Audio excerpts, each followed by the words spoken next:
My name is Madison Torres. I'm 22 years old. 2 weeks ago, my father stood before 50 people, relatives, family friends, his law firm colleagues, at my graduation party. He raised his champagne glass, but he wasn't looking at me. He was looking at my younger sister. And then he said the words that still echo in my head. "I wish it was you holding that diploma tonight, Olivia. You are the only child who has ever truly made me proud." My mother nodded in agreement. No one objected. No one even glanced my way. I left quietly. Not a single person noticed. But what happened after that? They're still reeling from it. Before we begin, if you genuinely enjoy this story, please take a moment to like and subscribe. Where are you watching from, and what time is it there? Drop a comment and let me know. Now let me tell you how it all started. Let me introduce you to the Torres family. My father, Richard Torres, is a successful attorney, senior partner at one of the most respected law firms in the city. My mother, Patricia, comes from 3 generations of lawyers. And my little sister, Olivia? She's 19, just finished her first year of pre-law, and she's the sun around which my parents orbit. Then there's me, the black sheep who chose nursing. I still remember the day I told them, 4 years ago. I was 18, trembling with excitement about my acceptance into the nursing program. My father looked at me like I'd just told a joke that wasn't funny. "Nursing?" He set down his whiskey. "You want to be a servant to doctors for the rest of your life?" My mother sighed.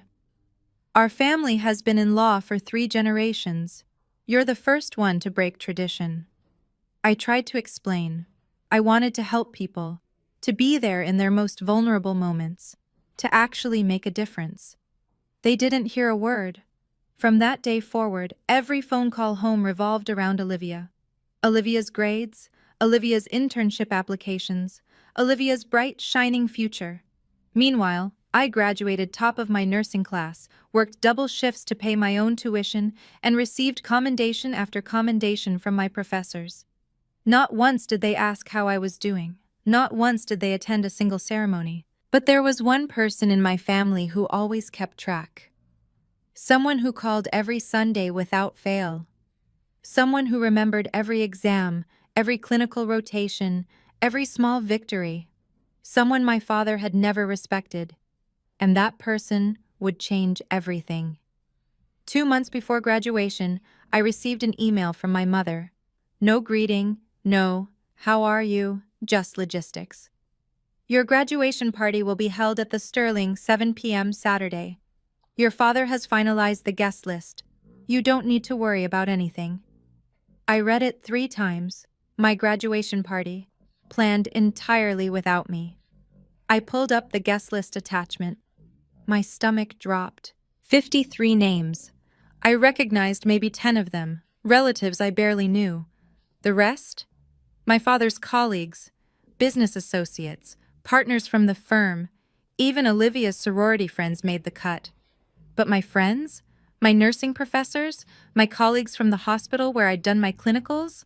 Not a single one. I called my mother immediately. "Mom, can I invite some of my own people?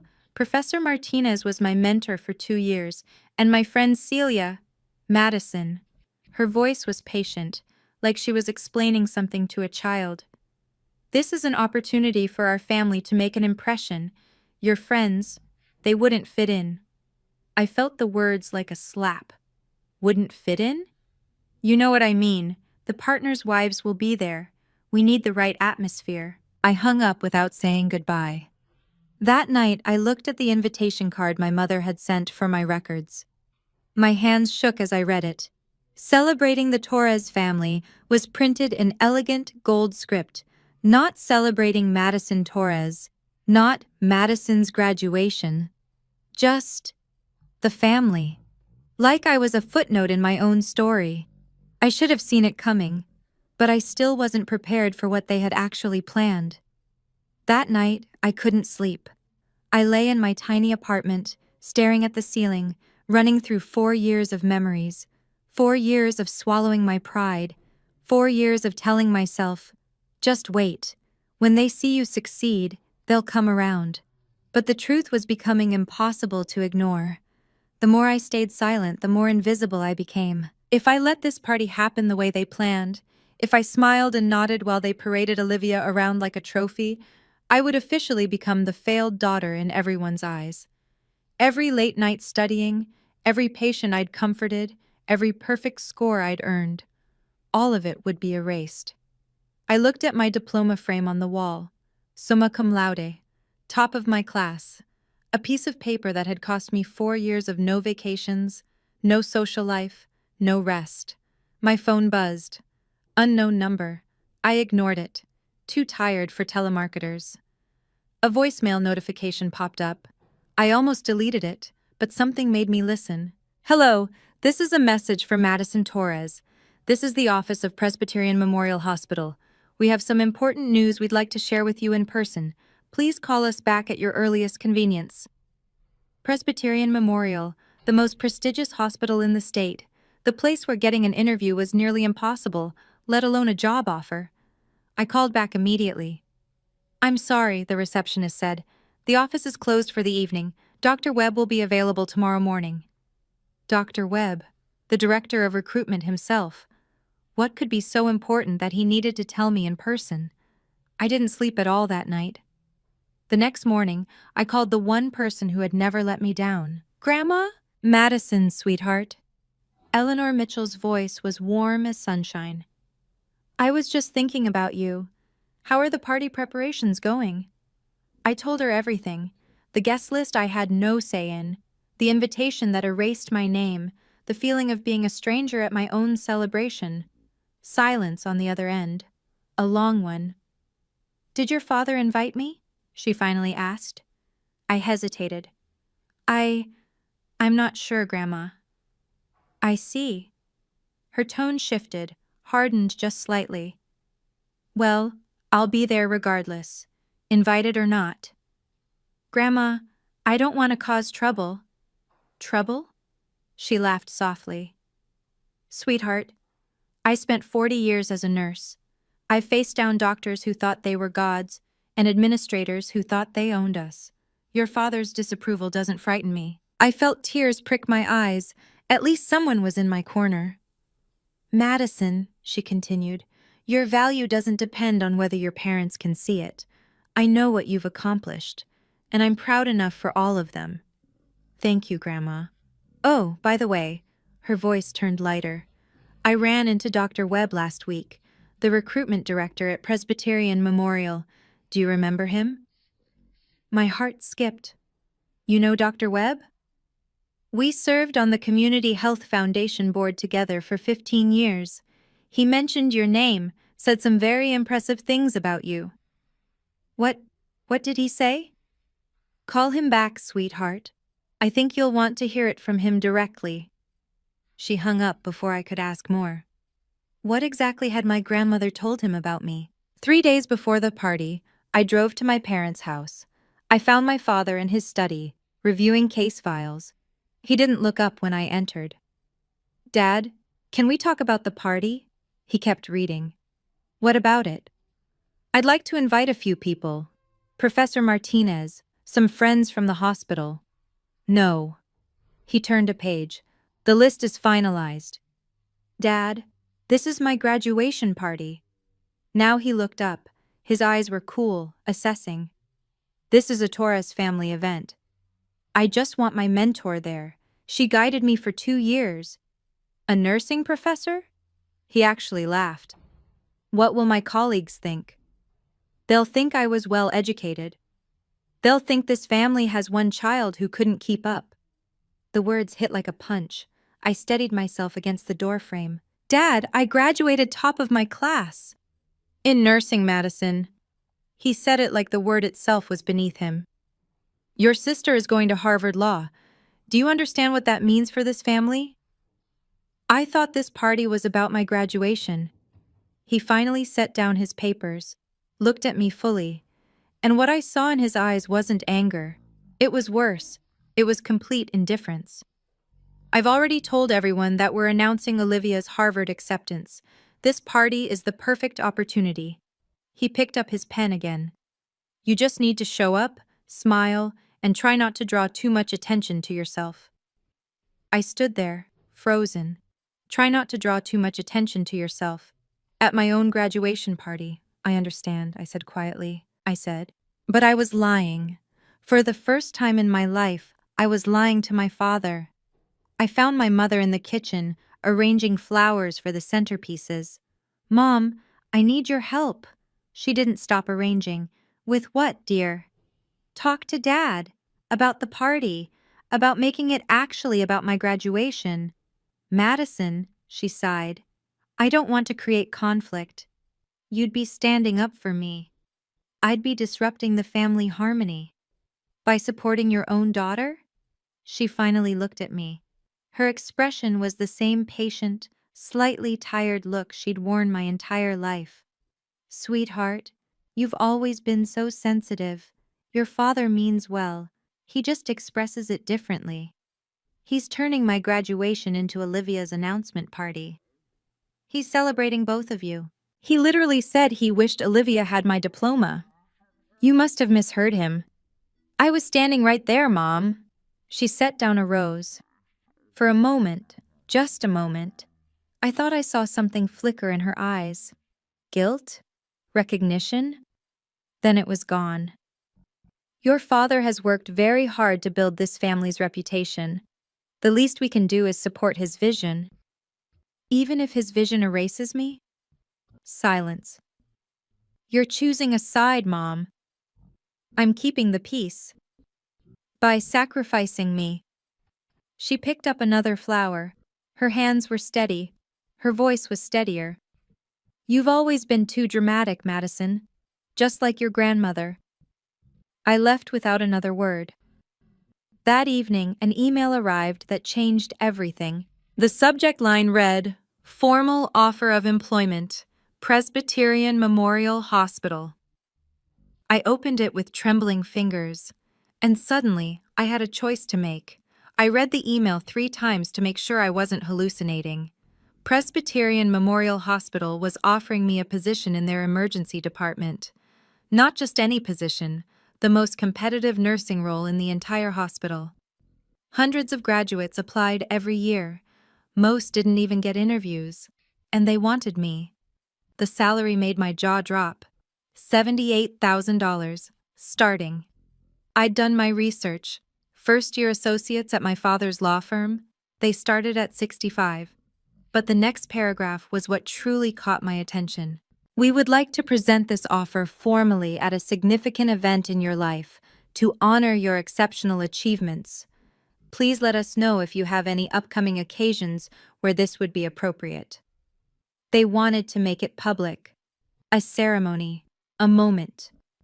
I looked at the invitation card on my desk. Celebrating the Torres family. A thought formed. Dangerous. Audacious. What if I gave them exactly what they wanted? I scrolled to the bottom of the email. There was a postscript that made my breath catch. P.S. Mrs. Eleanor Mitchell recommended you to our attention. She described you as the most exceptional nursing student she has witnessed in her 40 years in the profession. We are honored to have you join our family, Grandma. She hadn't just mentioned my name to Dr. Webb. She'd actively advocated for me, used her decades of connections and credibility to open a door. And she'd never said a word. I didn't reply to the email that night. I needed to think. My family wanted to use my party to celebrate Olivia, to minimize me, to make me invisible. Maybe it was time to let them see exactly who they'd been ignoring. I drove to Grandma Eleanor's house the next morning. She was waiting on the porch with tea already poured, like she knew I was coming. She probably did. Grandma always seemed to know. You got the email, she said. Not a question. Why didn't you tell me? She smiled, stirring her tea. Because it wasn't my achievement to announce. I simply told Dr. Webb the truth. Everything else, you earned yourself. I sat beside her. Grandma, tell me about Dad. About why he's like this. Her smile faded. Your father came from nothing, Madison. worked his way through law school on scholarships and spite. When he married your mother, he married into 3 generations of legal prestige. She paused. The first time he met me, he looked at my nurse's uniform and said, "I hope your daughter will have a better life than you." He said that? To my face, at their engagement dinner. She shrugged. I've never been someone worth impressing in his eyes. Just the mother-in-law who serves doctors. But you've done so much. The foundation, the scholarships, the community health programs, none of which involve a law degree. She reached over and squeezed my hand. Your father measures worth by titles and prestige. People like us, we measure it by lives touched. She stood up and walked inside. When she returned, she was holding an envelope. This came for you last month. I've been waiting for the right moment. I opened it. A letter from the Dean of the School of Nursing, a formal commendation for academic excellence, and a nomination for the Future Healthcare Leaders Program. Grandma, you don't need your parents' recognition, sweetheart. Her eyes were fierce. But if they insist on looking, let's give them something to see. That afternoon, I called Dr. Samuel Webb. Madison. His voice was warm, professional. I'm so glad you reached out. Did you receive our offer? I did. I'm honored. Truly. The honor is ours. Your clinical evaluations were exceptional. Your professors couldn't say enough good things. I took a deep breath. Dr. Webb, about the formal presentation you mentioned. Yes? I have an event this Saturday, my graduation party, at the Sterling restaurant. That sounds perfect. A celebration of your achievement. I hesitated. It's complicated. My family doesn't exactly understand the value of nursing. A pause. I see. His tone shifted, became knowing. Mrs. Mitchell mentioned something similar. Your family has lawyers, I understand. 3 generations of them. Well, I could hear him smiling through the phone. I suppose we'll have to show them what a real achievement looks like. I'll bring the formal offer letter and a small surprise. What kind of surprise? You'll see. Trust me, Madison. Saturday evening will be memorable. After I hung up, I sat in silence for a long time. I hadn't told Grandma about my plan. I hadn't told anyone. This was my choice, my moment. My whole life, I'd tried to earn my family's respect by staying small, by being quiet, by hoping they would eventually turn around and see me. They never did. Maybe it was time to stop waiting. I looked at my reflection in the window. 22 years old, top of my class. A job offer that would make lawyers jealous, and a family who thought I was nothing. One of those things was about to change. I didn't know exactly what Saturday would bring, but I knew one thing. It wouldn't go the way my parents expected. Okay, before we get to the graduation party, the part I promise you won't be able to look away from, I want to ask you something. Have you ever been looked down on because of your career choice? Ever felt invisible in your own family? Drop a comment below and tell me your story. If this is hitting close to home, give me a like so I know I'm not alone in this. Now, back to Saturday night. The Sterling was even more impressive than I remembered. Crystal chandeliers cast golden light across white linen tablecloths. Fresh roses adorned every surface. Wait staff in black uniforms moved silently between tables, filling champagne glasses and adjusting silverware. 50 guests, minimum. I scanned the room and recognized maybe a dozen faces, distant aunts, cousins I saw once every few years. The rest were strangers in expensive suits, my father's colleagues, his partners, their wives. I arrived at exactly 7 o'clock. My father was standing at the entrance, shaking hands with a silver-haired man I didn't recognize. Richard, congratulations, the man was saying. Big occasion for your family. Thank you, Charles. Big things ahead. Dad noticed me approaching. A brief nod, nothing more. Then he turned back to Charles as if I were just another passing server. I moved further into the room. My mother was near the head table, fussing over Olivia's dress. a gorgeous emerald gown that probably cost more than my monthly rent. Meanwhile, I was wearing the navy blue cocktail dress I'd bought with 3 weeks of overtime pay. Madison, there you are. Mom barely glanced at me. You're at table 6, near the back. Near the back? The front tables are for your father's partners. She smoothed Olivia's collar. You understand? I understood perfectly. I walked to table 6, found my name card, looked up at the banners stretching across the main wall, celebrating the Torres family. In elegant gold script. No mention of graduation. No mention of me. I was a guest at my own party, a backdrop for someone else's announcement, but they didn't know I'd brought guests of my own. At 7:15, the restaurant doors opened. Grandma Eleanor walked in like she owned the place. She was wearing a navy blue suit that probably cost more than my father's. Her silver hair was perfectly styled. Her posture was ramrod straight. At 78, she still commanded attention without saying a word. My father's face went pale. Eleanor. He stepped forward, blocking her path. I don't recall sending you an invitation. Grandma smiled. It wasn't a warm smile.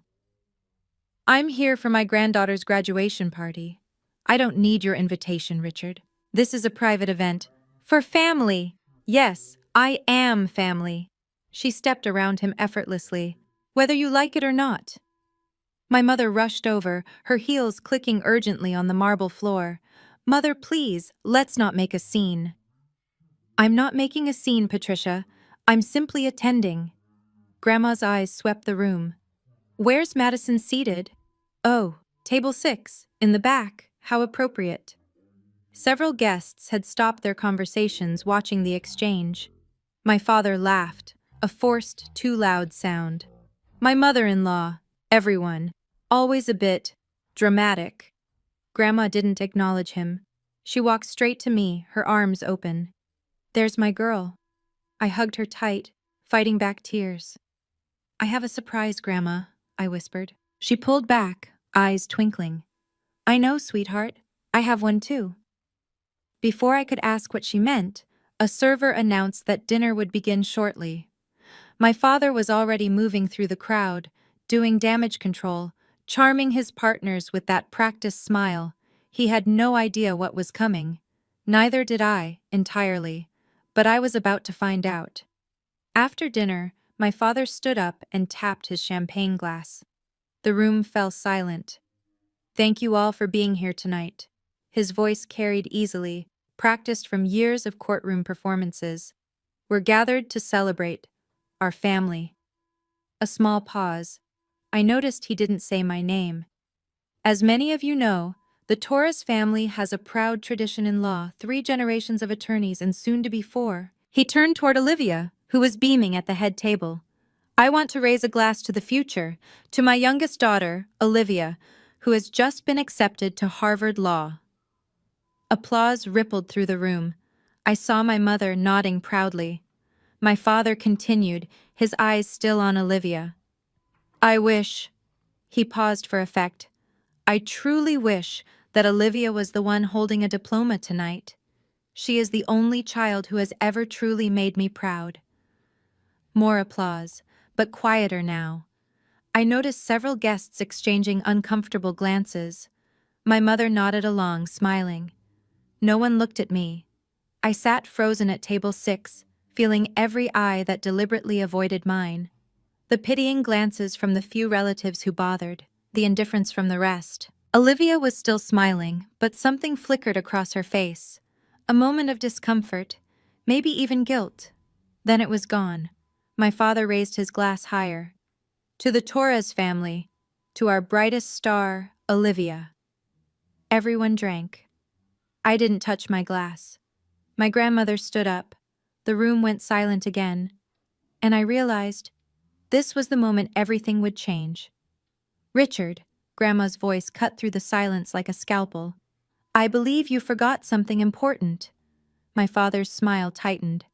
Eleanor, this really isn't the time. This is exactly the time. She stepped away from table 6, moving toward the center of the room. You just gave a toast at your daughter's graduation party. You didn't mention her once. Murmurs rippled through the crowd. I mentioned the family. You wished a different child was holding the diploma. Grandma's voice was calm, but razor sharp. At the party for the child who actually earned it. Eleanor, you're embarrassing yourself. No, Richard. You've been doing that for years. Gasps from several tables. I saw my father's colleagues leaning in, suddenly very interested. This is a family matter, my mother interjected, standing up. We shouldn't air private issues in public. Private? Grandma laughed softly. You planned a public party to announce Olivia's college acceptance at Madison's graduation celebration. You put her at the back table. You didn't even put her name on the banner. She gestured at the gold lettering.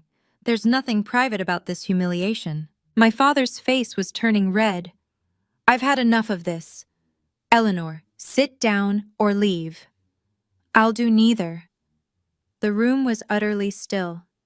50 people watching, waiting. Then the restaurant doors opened. A man walked in, mid-40s, distinguished gray at his temples, expensive suit. He was carrying a large envelope. He walked directly toward me. My apologies for the late arrival, he said, loud enough for everyone to hear. I have urgent business with Miss Madison Torres. My father frowned. Who the hell are you? The man smiled. I'm Dr. Samuel Webb, Director of Recruitment at Presbyterian Memorial Hospital. The room went completely silent. Dr. Webb walked past my father without acknowledging him, stopping directly in front of my table. Miss Torres. He extended his hand. It's an honor to meet you in person. I stood, shaking his hand. My legs felt unsteady. Dr. Webb, I didn't expect. I wanted to deliver this personally. He held up the envelope. May I? I nodded. He opened it, pulling out an official document with the hospital's letterhead. Then he turned to address the room. Ladies and gentlemen, I apologize for interrupting your evening, but I have an announcement that couldn't wait. My father stepped forward. Now wait just a minute. Madison Torres, Dr. Webb continued, ignoring him completely, graduated summa cum laude from the School of Nursing, top of her class. Her clinical evaluations were the highest we've seen in 15 years. He held up the letter. Presbyterian Memorial Hospital is honored to offer her a position in our emergency department, effective immediately. Starting salary, $78,000 per year. Audible gasps from multiple tables. I heard someone whisper, 78,000? For a nurse? Dr. Webb smiled. For an exceptional nurse. To put that in perspective, most first-year attorneys at top firms start at 65,000. He looked directly at my father. If anyone wants to compare. The silence was deafening. My father's face had gone from red to white. My mother's hand was pressed against her mouth. At the head table, Olivia was staring at me with wide eyes. Not jealousy, something else. Surprise. Real surprise. Dr. Webb handed me the letter. Congratulations, Madison. You've earned this. Thank you, I managed, but he wasn't finished. There's one more thing, Dr. Webb said. The small surprise I mentioned. He reached into his jacket and pulled out another envelope. This is a letter from Dean Harrison of the School of Nursing. It was addressed directly to Madison, but given the occasion, I thought I'd share a portion of it. He unfolded the paper and began to read. Madison Torres is the most exceptional nursing student we have trained in the past 15 years. She achieved not only perfect academic marks, but demonstrated compassion and professionalism that exceeded every expectation during her clinical rotations. We are proud to nominate her for the Future Healthcare Leaders Program, reserved for the top 1% of healthcare graduates nationwide. He looked up. The top 1%, nationwide. Applause erupted. Not polite applause, genuine, enthusiastic applause. I saw my father's colleagues nodding approvingly, turning to look at me with new respect. My God, I heard someone say. Richard, you never told us she was this accomplished. My father opened his mouth. Nothing came out. Dr. Webb folded the letter and handed it to me. Your grandmother was right about you, Madison. Every word. Grandma stepped forward, her chin held high. For those who are wondering, she announced, her voice carrying across the room, I was the one who introduced Madison to Presbyterian Memorial. I spent 40 years as a nurse, building relationships that Richard here has never respected. She smiled. Turns out being a servant to doctors has its advantages. My father looked like he'd been slapped. My mother sank into her chair. And Olivia was staring at me with an expression I'd never seen before. Not pity, not jealousy, something like respect. The room was still buzzing when I stood up. 50 pairs of eyes turned to me, waiting. I'd spent my whole life avoiding this moment, staying quiet, staying small, hoping that if I just worked hard enough they'd eventually see me. They never did, so I stopped waiting. Thank you, Dr. Webb. My voice was steadier than I expected. Thank you, Grandma. I turned to face the room, to face my parents. I spent 4 years trying to prove I was worthy of this family. I worked double shifts. I never asked for help. I graduated at the top of my class. I paused. Tonight, I realized something. I don't need to prove anything to anyone. My father started to speak. Madison, you misunderstand. I understand perfectly, Dad. I didn't raise my voice. I didn't need to. You wanted to use my graduation party to announce Olivia's acceptance. You wished she had my diploma. You sat me at the back table. I gestured at the banner. You didn't even put my name up there. The silence was absolute. I'm not angry. I meant it. The anger had burned away, leaving something cleaner behind. I'm just done. Done waiting. Done hoping. Done pretending you'll change. I picked up Dr. Webb's letter. From today, I'm setting a new boundary. I won't beg to be loved anymore. I'll invest my energy in people who actually value me. I looked at Grandma. Her eyes were glistening. Then I looked back at my parents. I'm not asking for an apology. I'm just letting you know that things will be different now. My father finally found his voice. Madison, let's discuss this privately. No, I smiled. I think we're done discussing. My father's face cycled through several emotions, shock, anger, and finally, something that looked almost like panic. Madison, you're being dramatic. He forced a laugh, glancing at his colleagues. You know how it is, family misunderstandings. This wasn't a misunderstanding, Dad. I kept my voice calm. You literally wished my sister had my diploma, in front of 50 people. I was making a toast to someone else at my party. A man stood up from one of the front tables. I recognized him from my father's office, Mr. Harris, a senior partner. Richard. His voice was quiet but firm. I think your daughter deserves an apology. Several heads nodded around the room. My father's laugh died in his throat. Charles, this is a family matter. You made it public when you gave that toast. Mr. Harris looked at me with something like respect. Young lady, congratulations on your achievements. That's genuinely impressive. Thank you, sir. My father was losing control of the room. I could see it in his eyes, the realization that his carefully planned event had completely derailed. Everyone, please. My mother stood up, her voice strained. This is between our family. Patricia, Grandma's voice cut through, for once in your life, be quiet. You've stayed silent in the wrong moments for far too long. My mother's mouth fell open. The room was utterly still. My father looked around at his colleagues, his partners, the people whose opinions he'd spent decades cultivating. All of them were watching him with new eyes. He swallowed hard. I don't know what to say. For the first time in my life, Richard Torres was speechless. And I realized this was enough. Wow. Are you feeling this as much as I am right now? Comment and let me know. If you were me, would you stay or walk out after that moment? Here's the thing. The story isn't over. What happened next actually changed my whole perspective. Hit that like button if you want to hear how it all ends. Now, let me tell you about the aftermath. The party dissolved quickly after that. Guests made polite excuses and headed for the exits.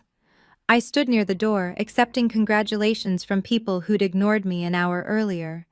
But I also caught fragments of conversation. Two of my father's colleagues were lingering near the coat check. I had no idea Richard was like that with his daughter. 78,000 for a new nurse? My son graduated law school last year. He's making 62. Did you see his face when the hospital director walked in? Priceless. Makes you wonder what else we don't know about him. I watched my father standing alone in the corner of the emptying room. No one approached him. The partners who usually orbited around him kept their distance. My mother was frantically gathering her things, avoiding eye contact with everyone. Mr. Harris stopped beside me on his way out. Miss Torres. He pulled a business card from his wallet. If you ever need anything, a recommendation, a reference, advice, don't hesitate to call. Thank you, Mr. Harris. Your father is a skilled attorney. He paused. But tonight, I learned something about his character I wish I hadn't. Good luck to you. He shook my hand and left. I looked across the room. Olivia was still at the head table, alone now. She was watching me, not with anger, not with jealousy, with something that looked almost like confusion, like she was seeing me for the first time. Our eyes met for a long moment. Then she stood up and started walking toward me. I braced myself for whatever was coming next. Olivia stopped in front of me, her emerald gown suddenly looking too bright under the dimming lights. Madison, her voice was hesitant. Are you okay? I almost laughed. Are you seriously asking me that? She bit her lip. I didn't know it was this bad. How could you not know? She looked down. I guess I thought this was just how our family worked. Dad talks about me, Mom focuses on me, and you... She trailed off. I stay invisible. I never thought of it like that. She looked up, and I was surprised to see her eyes glistening. I just thought you were quiet, that you didn't want the attention. I wanted it, Olivia. I just learned I'd never get it. We stood in silence. Around us, the restaurant staff had begun clearing tables. I'm sorry. Her voice cracked. I know that doesn't fix anything, but I am. You don't need to apologize for Mom and Dad. I'm apologizing for me, for never asking, for never noticing. She wiped her eyes. For just accepting how things were. I felt something shift in my chest. Not forgiveness, not yet, but something softer than the wall I'd built. You were 19, Olivia. You're still 19, you didn't create this dynamic. But I benefited from it. Yes, you did. She nodded slowly. What happens now? With us? I considered the question carefully. You're my sister. That doesn't change. But our relationship needs to be rebuilt. On respect. Not on whatever this has been. I want that. Her voice was small but sincere. I want to actually know you. Then start by seeing me. Not as a comparison, just as me. She nodded again. It was a beginning. 2 weeks after the party, Grandma called with news. Your father's having a difficult time at the firm.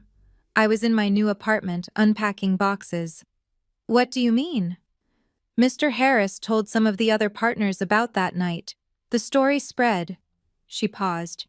Apparently, several clients have requested to work with different attorneys. They're leaving Dad? Not entirely, but they've made it clear they prefer colleagues with better character, as one of them put it. I sat down on an unopened box. I wasn't sure how to feel about this. He's not getting fired or anything, Grandma continued.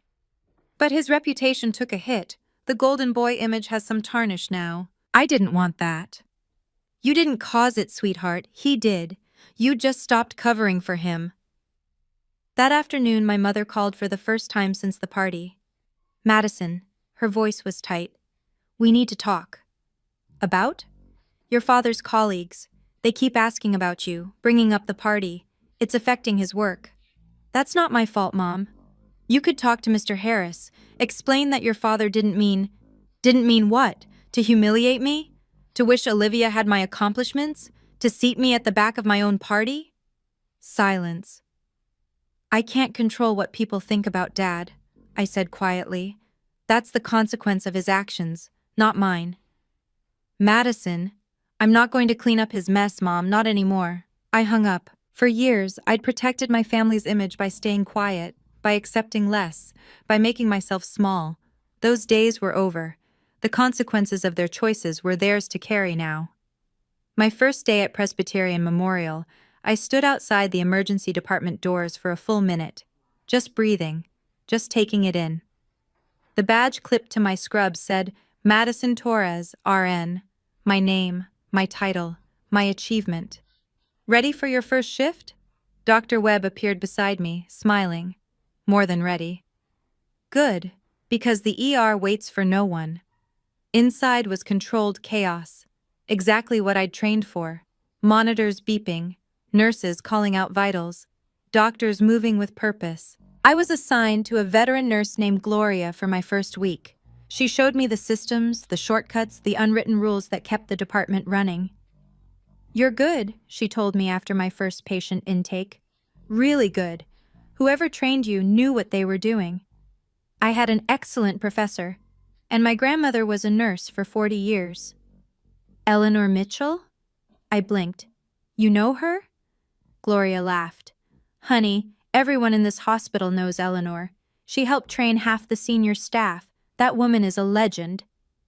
I felt a warm glow spread through my chest. A bouquet of sunflowers was waiting in the break room, from Grandma with a note. To my granddaughter on her first day, I've always been proud of you, always. My first real patient was an elderly woman, 72, chest pains. She was alone, scared, gripping the bed rails with white knuckles. I took her hand. I'm Madison. I'm going to be with you through this. You're not alone. Her grip relaxed. Her breathing steadied. This was why I chose nursing. Not for the money or the prestige, for moments like this, for being there when someone needed me most. I was exactly where I belonged. 3 months later, my life looked completely different. I had a job I loved, colleagues who respected me, an apartment that was finally starting to feel like home, and Grandma Eleanor who visited every Sunday for tea and stories. As for my family, my father still hadn't called. Not once. I wasn't surprised. Richard Torres didn't apologize. He simply waited for problems to disappear. I wasn't going to disappear anymore. My mother texted occasionally, short messages. How are you? Or, thinking of you. Never an acknowledgement of what happened. Never an apology. I responded politely, briefly. Nothing more. But Olivia surprised me. She called every Sunday, right before Grandma's visits. We'd talk for 20 minutes, sometimes more. She told me about law school applications. She was reconsidering Harvard, looking at schools closer to home. She asked about my patients, my shifts, my life. She never mentioned our parents. I want to understand you, she said one Sunday. Not the version of you I thought I knew. The real you. It wasn't perfect. We had years of distance to bridge. But she was trying. That meant something. The Torres family wasn't healed. Maybe it never would be. But I'd stopped waiting for that healing to come from anyone but myself. I set new rules. I would answer if they reached out, but I wouldn't chase their approval anymore. I would attend family events if invited, but I wouldn't tolerate disrespect. I would love them from a distance if that's what it took to protect my peace. Boundaries weren't punishment. They were self-preservation.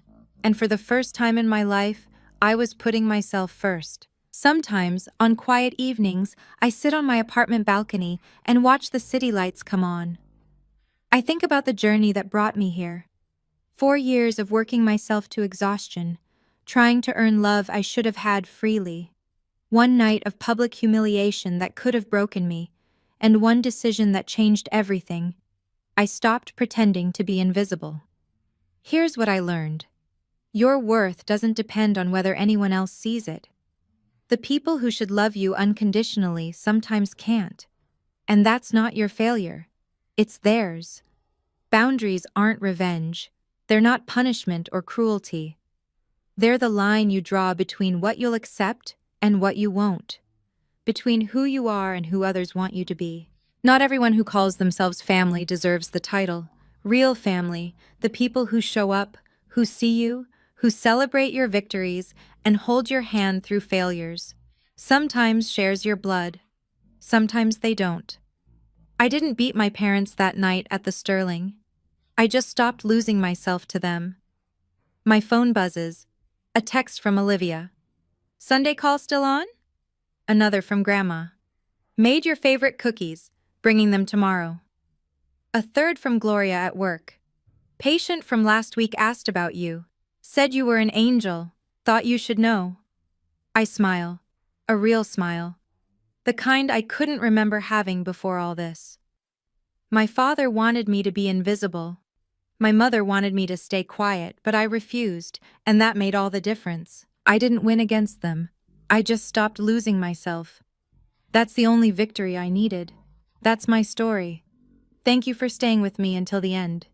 If you've ever felt overlooked, compared, or invisible in your own family, I want you to know, you deserve better.